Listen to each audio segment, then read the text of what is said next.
I don't know if we'll start to see that. I hope that we will, but it leads to other questions down the road. So what is going to happen, for example, if some of these children who have been sterilized decide that they ultimately want kids? How are they going to do that?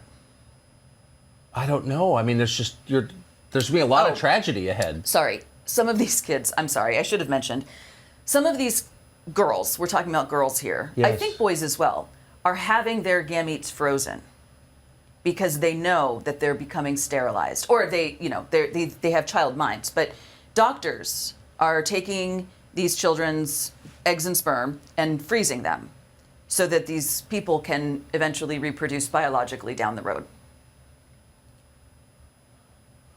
I mean, this is just way beyond Brave New World. I wish I were kidding. So, again, I just cannot thank you enough for your courage in saying this out loud and for your commitment to rational linear thought, which is disappearing. What's been the consequence for you? I don't want to ask you to get into your own personal situation because there's so much peril in this moment, but people you know, like, what are the consequences for someone who speaks up in the way that you have? So it's really interesting because in my sort of social circle in DC, we don't talk about this. So I haven't been excommunicated from my social circle in DC because that is, we get together, we watch football, we have a good time. We don't get into like really heavy topics like this. Good. So it is entirely possible that my social community in DC knows nothing about this, knows nothing about my book, knows nothing. No offense, they don't watch your show. No, I don't think they do. It's possible that they know nothing about it. So I do have longer term friends who have cut me out of their lives because they do know what I do, because they know more about my life than my casual acquaintances, at the bar on 18th Street, for example. They know about my life. They know what I do, and they've just cut me out of their lives. Do you, some of the, and there are a lot of radical elements in American politics. I don't want to single anyone out, but the transgender activists have got to be near the top of the radical list, just for their willingness to get right in people's faces, call their employers. There have been threats of physical violence. Well, think about that in the terms of arguments that we're dealing with a marginalized community. Really? A marginalized community can get people fired, persuade an entire industry, the journalism to cave on journalistic integrity by being completely disingenuous. Washington Post and New York Times, MSNBC, they are completely disingenuous when they report on this. Washington Post, democracy dies in darkness. Really? They are completely disingenuous in their reporting on this because an industry persuaded them to do it. Marginalized community? You've got the entire, you've got the president issuing an executive order the first day upon taking office to redefine sex to include gender identity throughout federal administrative law. Marginalized? I don't think so. Save that clip. That's my favorite. That's such a good point. Again, let me just say, the left has a great advantage, practical and moral, in its attention to language. The way you describe things really matters. Words really matter. Words have inherent power. And I wish the right understood that, but you're absolutely right. The phrase marginalized community is ridiculous on its face. It's a very powerful community. You're a marginalized community. Right. Right. Quite obviously.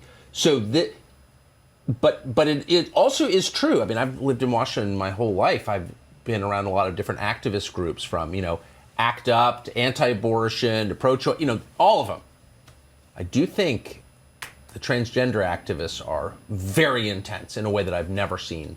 Do you think that? Yes. Yeah. Absolutely. Absolutely. So this might interest you. They're coming for conservatives. And here's what I mean. I'm assuming you and I are on opposite sides of the abortion debate. For sure. Okay. So I went to the Supreme Court on December 1st to march for my side, right? Right. Fully expecting, we've been dealing with this issue for decades in this country, right. So nobody's confused about the arguments on either side. So we were on our, pro Roe v. Wade side, and we went to your side, and we got the stuff that we expected. Hey, ho, ho, Roe v. Wade has got to go. Okay, fair enough. Do you know what else we heard? trans rights start at conception.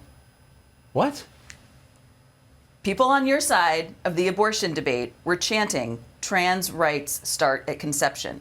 So, this movement that has succeeded in completely colonizing the left is coming for the right. I mean, the people who say that are just dumb, and they think that, you know, it's like a clever talking point and they're throwing it back at you or whatever. But I think you're making a very valid point when you note what they're doing is occupying real estate that they didn't have before. Like, by using that language, you are ceding ground. That's really important. Really important. You cede no ground, I notice. You will not describe, you haven't used the word transition. No, and if I do, I'll put it in quotes. Why don't you use the word transition? There's no such thing. Okay. There's no such thing. Flesh it out. No one transitions their sex. People get cosmetic surgeries and go on lifetimes worth of life-altering sterilizing hormones. But there's no such thing as transitioning sex. It just doesn't happen. Do you ever say that in the bar at 18th Street? No, because this topic doesn't come up. Right. You know. Right. It just doesn't come up. And probably all of my friends who are sort of general lefty but not super political types would probably agree with me. Yeah. So, well, that kind of gets to the thing that's, and I don't want to pick at a wound or anything, but like, where's the feminist community on this? There's a hugely well-funded, first of all, every affluent woman in America describes herself or thinks of herself on some level as kind of a feminist, in favor of women, I guess. Like, where the hell are those people? Well, so this is one of the reasons why I'm really glad that you have me on the show and to be here today, which is I hear a lot. We heard it from Rand Paul when he was, when Rand Paul was questioning Dr. Levine for the position of Assistant Administrator of Health at Health and Human Services. Yeah. Dr. Rachel Levine, who's a man. Right. Okay, so Senator Paul said, where are the feminists? I think that that's a reasonable question for Senator Paul to ask, because how would he know, right? How would he know that there are feminists out here doing this? Yeah. The problem is that we are here and we've been doing this for years. Women's Liberation Front has been doing it since 2013. Women's Declaration International has been doing it for 2019, and we're making a lot of noise.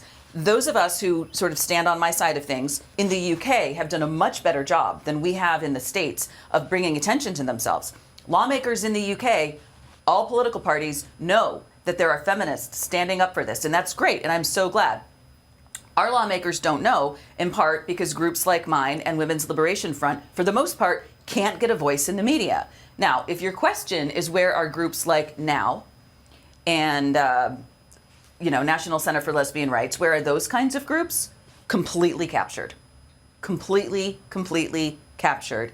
And they will trumpet things like trans women are women all the time.